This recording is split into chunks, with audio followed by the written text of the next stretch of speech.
Ada pengusaha terkenal dari Jepang, baru memimpin meeting dengan proyek jutaan dolar, dan terkenal orangnya sangat sukses, menjadi buah bibir di tengah-tengah orang.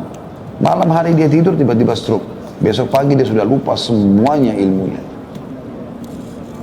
Perusahaannya tinggal hanya membiayai dia sampai dia meninggal. Gitu kan? Orang tidak tahu kapan dia terjadi, apa yang terjadi masa itu kepada dia. Jadi gunakan masa sehatmu sebelum sakitmu. Kesempatan emas. Kemudian yang ketiga, kayamu sebelum miskinmu. Mumpung kaya, sedekah. Kalau sudah miskin, sudah susah nanti. Mumpung kaya, umrohlah, hajilah, bersedekahlah. Itu yang ketiga. Yang keempat, waktu luangmu sebelum sibukmu. Jadi kalau pas ada waktu kosong, pakai dengan hal yang baik, hal yang positif.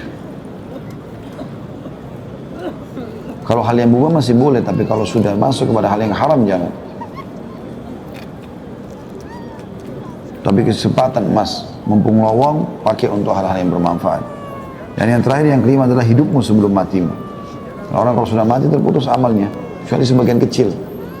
Mungkin bisa terjadi, ya, kalau dia sudah mempersiapkan amal jariah misalnya buat dia, dan seterusnya. Ya. Jadi ada seseorang di Yaman, kaya raya, miliarder. Dia orang yang baik sebenarnya. Tapi dia selama ini selalu sibuk mengembangkan usahanya terus. Satu waktu ini yang membuat dia sadar, sampai diangkat kisahnya, itu kisah tentang 2 kilo atau sekilo anggur. Penyebab dia sadar. Dia lewat, waktu dia mau ke rumahnya, ada orang yang baru petik anggur dari pohonnya, dijual di pinggir jalan. Dia lihat, buah ini ranum, kelihatannya segar sekali, dia beli. Sekilo atau 2 kilo kalau saya salah ingat, sekitar begitu. Dengan niat dia ingin bawa ke rumahnya, supaya nanti di rumahnya bisa makan sama anak dan istrinya. Begitu tiba di rumah, dia bilang sama anaknya sama istrinya, ini nanti sebentar habis sholat duhur kita makan sama-sama. Persiapkan aja, dikasihlah kepada mereka. Kemudian dia pun duduk lalu sholat duhur di masjid. Subhanallah, begitu dia pulang dari sholat duhur, sudah dihidangkan makan siang, dia tanya, mana anggur tadi yang saya beli? Kata mereka, sudah habis kami makan tadi. Kata istrinya, anak-anak berebut tadi jadi habis. Tiba-tiba dia terenyuh gitu. Dia berpikir, apa yang sedang terjadi? Sebenarnya orang ini mampu membeli seluruh kebun kurma, seluruh kebun anggur itu. Karena dia orang kaya raya, mampu dia beli, bukan cuma sekilo 2 kilo. Tapi mungkin pada saat itu, memang dia beli untuk sama-sama dinikmati. Kenapa dia nggak dilibatkan? Dia langsung berdiri, dia nggak makan siang, dia keluar, dia keluarkan hampir seluruh uang perusahaannya, dibangunkan masjid, bangun berapa masjid, bangun rumah anak yatim, proyek-proyek sosial, semua dia sibuk dengan itu. Orang-orang tiba-tiba heran melihat, karena dia tidak pernah lakukan itu.